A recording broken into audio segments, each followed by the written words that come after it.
Naghahanap pa kayo ng pasyalan na walang babayaran? Try nyo ditong pumunta sa Hinalugang Taktak, Antipolo City.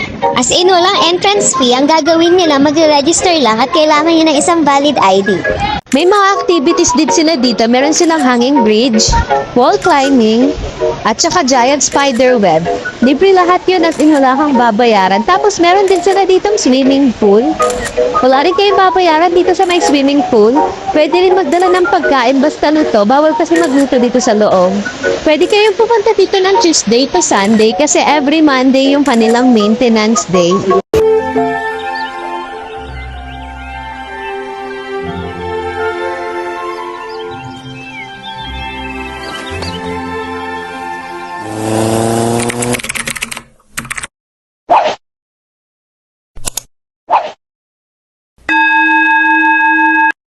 What if mag-raids tayo?